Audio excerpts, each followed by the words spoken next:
जी बिस्मिल्लाहिर्रहमानिर्रहीम। नाज़रीन अस्सलाम वालेकुम। आज मैं पाकिस्तान प्रॉपर्टी लीडर के CEO जनाब अदनान मुदस्सिर साहब के साथ आपकी खिदमत में हाज़िर हुआ हूँ और आज हमारा एक बहुत ही मुनफरद किस्म का टॉपिक है जिस पे हम लोग सर का एक एक्सपर्ट ओपिनियन लेंगे।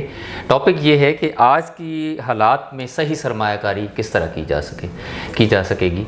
मतलब उसमें हम देख लेंगे कि रेजिडेंशियल इन्वेस्टमेंट हो या कमर्शियल इन्वेस्टमेंट हो, फिर कौन सी ऑप्शंस हैं अवेलेबल हमारे कराची की सराउंडिंग में या कराची सिटी के अंदर, वो चाहे प्राइवेट प्रोजेक्ट्स हों या वेल नोन प्रोजेक्ट्स जो बहरिया टाउन में हैं या अदर देन बहरिया टाउन जो कि कराची की जो है अर्बनाइजेशन के जो मामले को सारे को वो टैकल कर रहे हैं और उसको ऑब्ज़र्व कर रहे हैं। तो आज नाज़रीन इन्वेस्टर्स के लिए जो आजकल इकोनॉमिक सिचुएशन है, जो लोग सरमायाकार जो है बहुत मोहतात हुआ है, तो उसका जो वाइज डिसीजन हो सके इस हवाले से सर का माहिराना तजिया लेते हैं। जी अस्सलाम वालेकुम सर।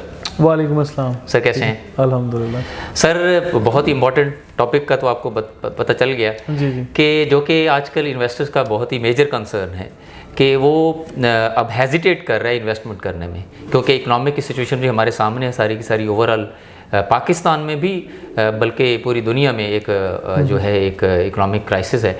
तो इस सिचुएशन में आप क्या सजेस्ट करते हैं कि अब सजेशन में आपको आपसे जो लेना चाहूँगा वो मैं इस तरह कैटेगराइज कर लेता हूँ कि हम लोग रेजिडेंशियल और कमर्शियल इन्वेस्टमेंट के हवाले से पहले हम लोग रेजिडेंशियल को देख लेते हैं कि रेजिडेंशियल में वो स्मॉल इन्वेस्टमेंट या बिग इन्वेस्टमेंट की ऑप्शंस क्या हो सकती हैं और किन एरियाज में हो सकती हैं। फयाज भाई, फ्रेंकली हम लोग जब बहरिया टाउन में काम कर रहे होते हैं रियल एस्टेट का, तो यहाँ पे इन्वेस्टर्स का अमल दखल काफ़ी रहता है क्योंकि एक new and fastest growing city in the premises, तो वी कैन से कि यहाँ पे इन्वेस्टर्स का बहुत बड़ा अमल दखल रहता है। अच्छा, आज के जो हालात हैं वो बेशक ग्लोबली ऐसे चल रहे हैं या हमारे मुल्की हालात ऐसे हैं, तो इन चीज़ों के पेश नज़र मैं ये समझता हूँ कि यहाँ बड़े फैसले करने की ज़रूरत ही नहीं। ठीक, फर्स्ट ऑफ ऑल तो आप कोई बड़े बड़े फैसले ना करें, आप छोटे छोटे डिसीजंस करें, छोटी छोटी चीज़ों को ज़रा कैलकुलेशंस में लेके आएँ, आपको अंदाज़ा हो जाएगा कि आपने किस तरह से इस मार्केट में सर्वाइव करना है और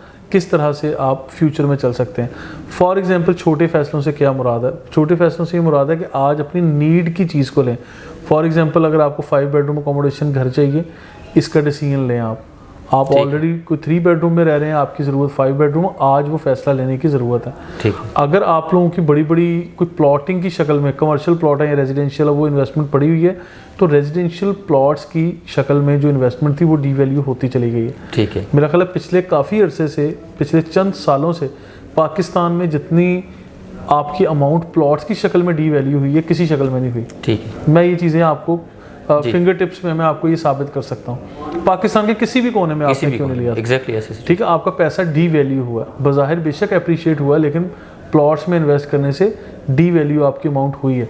अच्छा, इसके बरक्स या इसके पैरेलल आप कह लें कि जब आप रेडी प्रॉपर्टी या बिल्ड प्रॉपर्टी में जाते हैं और कमर्शियल प्रॉपर्टी में जाते हैं जी, कमर्शियल प्लॉट्स की कीमतें डी वैल्यू नहीं हुई। ठीक है। रेजिडेंशियल प्लॉट्स की हुई। बिल्कुल ऐसे। कमर्शियल प्लॉट्स आपका मल्टीप्लाई हुआ है। बिल्कुल ऐसे। ठीक है। अच्छा, उसके बाद फिर जो कमर्शियल स्पेसेस हैं, आपके पास मल्टी स्टोरी बिल्डिंग्स बनती हैं, यानी प्लॉट को बिल्डिंग की शक्ल देने के प्रोसेस में लोगों ने मल्टीप्लाई किया अपनी इन्वेस्टमेंट। ठीक है। ठीक है। आज मैं वंस अगेन नहीं कह रहा यहाँ बड़े बड़े आके आप प्रोजेक्ट लॉन्च कर दें, लेकिन हाँ, अगर आपके पास रेजिडेंशियल प्लॉट्स हैं 2, 3, 4 थे, उन प्लॉट्स को कमर्शियल में चेंज कर लें, कन्वर्ट कर लें आप। ठीक है। आपके पास बेंगलोस थे और आपने परचेज़ किए थे इस पर्पज़ के लिए कि आप इसका रेंटल अर्न करेंगे, तो बेंगलोस को आप कमर्शियल प्रॉपर्टीज़ में कन्वर्ट करें। ठीक है। ठीक है, क्योंकि कमर्शियल प्रॉपर्टी एक रेडी ऑफिस या शोरूम्स वगैरह का रेंटल ज़्यादा है एज़ कम्पेयर टू आपके बेंगलोस की जो प्राइस होती है। बेंगलोस में जो फैमिली या नंबर ऑफ़ फैमिली मेम्बर ज़्यादा रहते हैं, रिस्क फैक्टर्स हैं, चीज़ें टूट फूट का शिकार होती हैं, मेंटेनेंस आपको पड़ेगी, आपने वॉचमैन रखना है या मुख्तलिफ़ चीज़ों की मद में आपकी चीज़ें डी वैल्यू हो रही होती हैं, आपकी जेब से एक ख़र्चा चल रहा है, मीटर चल रहा है। लेकिन उसके पैरेलल मैं ये कहता हूँ, जितने इकोनॉमिस्ट हैं जी सारी दुनिया के, वो यही बात करते हैं कि जब आपने पैसा होल्ड कर लिया तो सोसाइटी नहीं चलेगी, मार्केट नहीं चलेगी। जब आपने मार्केट में पैसा ले आए, वो बेशक थोड़ा वॉल्यूम है या ज़्यादा वॉल्यूम है, फिर चीज़ें सर्कुलेशन में रहती हैं। ठीक है, तो जब चीज़ें सर्कुलेशन में रहेंगी, हमारी सोसाइटी, हमारा मुआशरा, हमारा मुल्क, हमारा इदारे और हमारी यहाँ पे सोसाइटीज़ या हमारी मार्केट्स भी चलना शुरू हो जाएंगी जब ये हलचल होगी। फॉर एग्ज़ाम्पल एक प्लॉट के ऊपर बिल्डिंग बनने की जो एक सफ़र है या एक प्रोसेस है, उस दौरान लोग बहुत अच्छा ये अर्न भी करेंगे और उसको अपनी इन्वेस्टमेंट को मल्टीप्लाई करते हुए भी देखेंगे। आप DHA सिटी हो, बैरियर टाउन कराची हो, रावलपिंडी की सोसाइटीज़ हों, लाहौर की हों, एबटाबाद की हों, कोयटा की हों, किसी भी जगह पे आप प्लॉट्स को उठा के देख लें। पिछले 10 सालों में प्लॉट्स की कीमतें मतलब अगर अप्रिशिएट हुई हैं तो उस तरह से अप्रिशिएट नहीं हुई जिस तरह से डॉलर अप्रिशिएट हो गया, कहीं से कहीं चला गया। अगर किसी लोगों ने लिए हुए थे, मैं बैरिया ऑर्चर्ड लाहौर की एग्जांपल दे देता हूँ या बैरिया टाउन कराची की एग्जांपल दे देता हूँ, मैं DHA सिटी की एग्जांपल दे सकता हूँ। यहाँ पे जिन लोगों ने प्लॉट्स परचेज़ किए, वो प्लॉट एक मिसाल दे रहा हूँ कि साल 2020 में जिस प्राइस पे थे, आज साल 2023 में उससे भी कम हो गए, यानी डी वैल्यू होकर नीचे से नीचे प्राइस चली गई। ये रिहायशी प्लॉटों की बात कर रहा हूँ, रिहायशी प्लॉट्स की, ठीक है। जबकि कमर्शियल का केस डिफरेंट, कमर्शियल का केस डिफरेंट है। कमर्शियल में लोगों ने कमर्शियल की सेंस भी अभी लोगों में डेवलप हुई है, और मैं समझता हूँ कि कमर्शियल में हाई राइज में या मल्टी स्टोरी बिल्डिंग्स के अंदर लोगों ने कैलकुलेट किया, फिजिबिलिटीज़ बनाई, तो आज समझ आती है कि सारी दुनिया मल्टी स्टोरी बिल्डिंग्स की तरफ क्यों कर जा रही थी, तो वो आज लोगों को समझ आई है। मेरा अच्छा सर, इसमें एक मेरा ज़िमनी सवाल है कि लोग, जैसे पहली बात आपने कही कि छोटी छोटी इन्वेस्टमेंट करें, बट जब हम रेजिडेंशियल को कन्वर्ट करते हैं कमर्शियल में, तो कहीं ना कहीं वहाँ पे बड़ी इन्वेस्टमेंट इन्वॉल्व होने का खदशा होता है। यहाँ पे बड़ा वो प्रिसाइज हो जाता है फैसला करने में कि यार मुझे लगता है भाई कमर्शियल की तरफ आऊँगा तो ये तो बड़ी इन्वेस्टमेंट है। क्या कमर्शियल में भी छोटी इन्वेस्टमेंट की? अच्छा देखिए, कमर्शियल में छोटी इन्वेस्टमेंट की चीज़ें हैं। फॉर एग्जांपल अगर कोई मॉल एंड रेजिडेंसी का कोई प्रोजेक्ट बनता है, उसके अंदर छोटी छोटी शॉप्स आती हैं, फूड कोर्ट्स वगैरह है, जी, आपको छोटे अपार्टमेंट्स मिल जाते हैं, और उसके अलावा मतलब शॉप साइज कमर्शियल एरियाज़, फिर ये जो को वर्क स्पेस का कॉन्सेप्ट है, इस तरह से बहुत सारी चीज़ें आज बैरियर टाउन कराची में ये चीज़ें प्लान हो रही हैं, इवन बैरियर टाउन लाहौर में भी हैं, और भी जितनी भी डेवलपमेंट हो रही है छोटे बड़े शहरों में, हर जगह पे ये होगा। अगर आपका ताल्लुक किसी भी एरिया से, किसी भी जगह से है, आपकी सराउंडिंग में जो भी ऑथेंटिक क्रेडिबल बिल्डर अगर कोई ऐसी बिल्डिंग बना रहे हैं, तो उसके अंदर आप बुकिंग करवाने की कोशिश करें और उसके प्लान को समझें। और दूसरी बात यह है कि जब आप लोग, मैं प्लॉट्स, कमर्शियल प्लॉट्स की बात इसलिए कर रहा हूँ, या वो जो बड़ी इन्वेस्टमेंट होगी, कुछ लोगों के पास रेजिडेंशियल प्लॉट की शक्ल में, फॉर एग्जांपल किसी के पास 10 प्लॉट पड़े हुए हैं, किसी के पास 15 प्लॉट पड़े हैं, किसी के पास 2 हैं, 4 हैं, उन प्लॉट्स की वैल्यू फॉर एग्जांपल अगर किसी टाइम पे 5 या 10 करोड़ थी, तो वो डी वैल्यू होना शुरू हो गई। जी बिल्कुल ऐसे, ठीक है। फिर आपको वो कस्टमर भी नहीं मिलता, फिर लोग छोटी साइज़ की प्रॉपर्टी में आए। अब फॉर एग्जांपल जब भी कोई भी मार्केट जब क्रैश हो रही होती है या ग्रो कर रही होती है, दोनों सूरतों में, जब आपकी इम्प्रूव हो रही है, ग्राफ ऊपर जा रहा है, या जब नीचे आ रहा है ग्राफ, दोनों सूरतों में आपको सबसे छोटी इन्वेस्टमेंट ही सबसे पहले मूवमेंट में आती है। That is 75 square yards in Bahria Town Karachi in shape of Bahria Greens, और फिर 125 गज का सबसे छोटा यानी सबसे सस्ता प्लॉट जो 125 गज का फुली डेवलपमेंट के साथ, जो आज परचेज करें, आज ही वहाँ पे घर बनाने की परमिशन है, तो मेरे ख्याल में सबसे पहले इन्हीं प्राइजेस को इफेक्ट होगा, क्योंकि वो जब मार्केट हिलजुल होगी, क्योंकि वहाँ पे एक तो रिस्क फैक्टर कम होता है और इन्वेस्टमेंट भी कम चाहिए, कैपिटल भी कम चाहिए होता है, इसलिए वो उसमें डिसीजन लेने में आसानी हो जाती है। बिल्कुल ऐसे। अच्छा सर, इसमें जैसे आपने बताया कि कमर्शियल की तरफ जब आते हैं, जैसे कुछ अगर एंड यूज़र है और एक है इन्वेस्टर, क्लाइंट 2 तरह का है। अब जो एंड यूज़र है, मेरे ख्याल में कि एंड यूज़र को थोड़ा सा ये भी होता है कि इन्वेस्टर बिग डिसीजन लेता है, मार्केट को किसी हद तक कंट्रोल करता है, तो एंड यूज़र जो है वो हेजिटेट करता है कि वो, क्योंकि कमर्शियल में इन्वेस्टर की इन्वॉल्वमेंट ज़्यादा है as compare to end user के। तो इसमें इस चीज़ को वो कैसे देखें कि एंड यूज़र जब वो कमर्शियल में आए और उसको मतलब किस तरह इन्वेस्टमेंट करे, किस तरह उस कमर्शियल प्रॉपर्टी में वो अपनी रेजिडेंशियल प्रॉपर्टी कन्वर्ट करे, किन फीचर्स को या किन चीज़ों को मद्देनज़र रखते हुए इस तरफ? अच्छा फयाज भी, मैं बैरियर टाउन कराची में काफ़ी अरसे से काम कर रहा हूँ, मेरा कुछ एक्सपीरियंस है, मैं वो शेयर करता हूँ। जी। अच्छा, मुझे ये फील हुआ कि इन्वेस्टर और एंड यूज़र की जो टर्म आप यूज़ कर रहे हैं, इसमें मैं कहता हूँ कि मेरा ख्याल है कि कहीं ना कहीं हम सब लोग ही इन्वेस्टर होते हैं। एग्जैक्टली। बेशक छोटा स्केल हो, बेशक बड़ा स्केल हो, हम कहीं ना कहीं इन्वेस्ट कर रहे होते हैं। जी बिल्कुल। अच्छा, जहाँ एंड यूज़र का सवाल है वो मैं पहले क्लियर कर दूँ।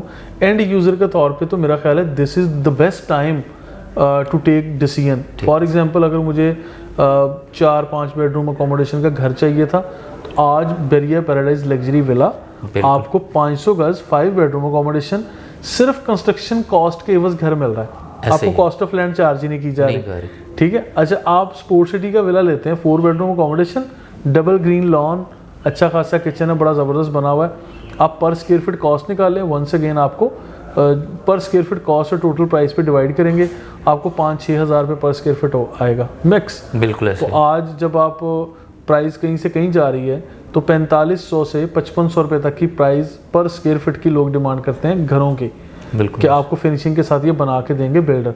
तो ऑलमोस्ट वही बात आ गई, ये तो उसी प्राइस में हमें घर मिल रहा है, रेडी मिल रहा है। अच्छा अब जब हम बात कर रहे हैं, अच्छा वो इन्वेस्टर्स की, एंड यूज़र तो वो डिसीजन कर ले, उनके लिए तो ये बेहतरीन वक्त है कि उन्होंने कोई शॉप लेनी थी, कोई ऑफिस लेना था या घर लेना था, वो अपनी ज़रूरत के मुताबिक लें, या वो खुद रहना शुरू कर दें, या वो रेंटल सॉल्यूशंस लोग देखते हैं कि मेरा किचन चलता रहे। अच्छा अब इन्वेस्टर के ऊपर आ जाते हैं कि कहीं ना कहीं मैंने बात की कि हम सब भी छोटे बड़े इन्वेस्टर होते हैं।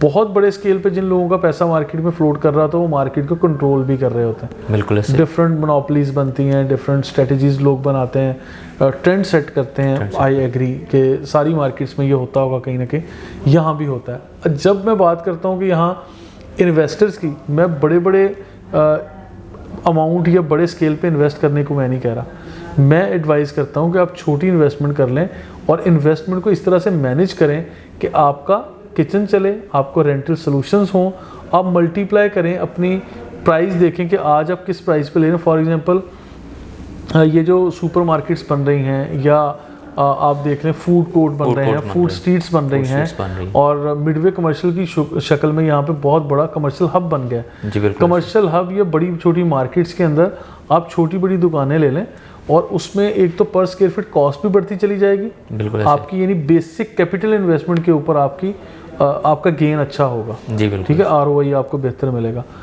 प्लस इसके अंदर जो अगली चीज़ आएगी वो इसका रेंटल सॉल्यूशंस और दूसरी चीज़ें भी इसके ऊपर काफ़ी कैपिटल गेन भी होगा और ऑब्वियसली इसका बिल्कुल ये इस तरह से आते जाएंगे। तो ये मेरा ख्याल है कि हमने कम इन्वेस्टमेंट करनी है या ज़्यादा, हमें कहीं ना कहीं इन चीज़ों को कंसीडर करना है, तो फिर हम कमर्शियल में इन्वेस्ट कर सकते हैं। अच्छा सर, फिर बैरियर टाउन की तो हम लोग रोज़ाना कोई ना कोई बात करते रहते हैं। अदर देन बैरियर टाउन आप क्या रेकमेंड करेंगे कि कराची की सराउंडिंग में कोई ऐसे कोई नामी ग्रामी प्रोजेक्ट्स जो आपके तजर्बे में हों कि आप रेकमेंड कर दें कि यहाँ पे ये बिल्डर्स भी रिलायबल हैं और ये ऑप्शंस भी अच्छी है, तो आपको अच्छा recommendation? There are multiple builders और ऐसे बहुत सारे प्रोजेक्ट्स हैं जिस पे इन्वेस्ट किया जा सकता है, और अदर देन बहरिया भी हैं, लेकिन मेरी ज़्यादा वर्किंग बहरिया टाउन पे है, क्योंकि मैं सीधी बात है अपने आप को ये समझता हूँ कि बहरिया टाउन में चलें, हम लोग एक्सपर्ट हैं। लेकिन अदर देन बहरिया जब हम कहीं भी इन्वेस्ट कर रहे होते हैं या हम लोग इन्वेस्ट करवाते हैं या मशवरा देते हैं, बड़े मोहतात अल्फाज में हम बात करते हैं कि बहरिया से बाहर जब हम चीज़ों को लेके चल रहे हैं या बात कर रहे हैं, तो मैं ये समझता हूँ कि वहाँ पहले हमें इम्प्रूव करना है, अपनी वर्किंग को इम्प्रूव करना है, देखना है, और फिर इन्वेस्ट करना, होमवर्क कंप्लीट करना चाहिए। बिल्कुल। अच्छा उसमें यहाँ पे साइमा बिल्डर्स वालों का नाम है। अच्छा हर वो बिल्डर जो परफॉर्म कर रहा है, जिनकी परफॉर्मेंस नज़र आ रही है, जी बिल्कुल, मैं समझता हूँ आप उसमें बाइंग कर लें, सिंपल फार्मूला है। और यहाँ बहरिया टाउन की सराउंडिंग में भी, और आप देखें मलीर कैंट की सराउंडिंग में, कराची शहर में छोटे बड़े बहुत सारे बिल्डर्स हैं जिसके ऊपर अभी हम लोग तो वर्किंग कर ही रहे हैं, क्योंकि जब हम अपना हल्का अहबाब बढ़ा रहे हैं तो बहुत सारे लोग हैंडशेक के लिए आ रहे हैं, मार्केटिंग पर्सपेक्टिव से हमसे बात करते हैं, तो इसमें हम बहुत सारे लोगों से अभी मिलेंगे, बहुत सारे लोगों को फ़िल्टर करेंगे वर्किंग कैटेगरी के मुताबिक, तो ये चीज़ें फिर इस तरह से हम रिजॉल्व करते चले जाएंगे। Thank you so much sir, आपने बड़ा नाज़रीन, जैसे कि सर ने बड़े डिटेल के साथ आपको अपना एक्सपीरियंस शेयर किया है कि किस तरह आप इस सिचुएशन में, इस बैड सिचुएशन में आप अपनी वाइज अप्रोच के साथ अपनी इन्वेस्टमेंट कर सकते हैं। नाज़रीन, हमेशा जब भी कोई मार्केट में डिक्लाइन होता है या बैड सिचुएशन होती है, तो बैड सिचुएशन भी आपके लिए कोई एक उसमें पॉजिटिव फैक्टर होता है, वहाँ भी कोई ना कोई आपके लिए अपॉर्चुनिटी होती है।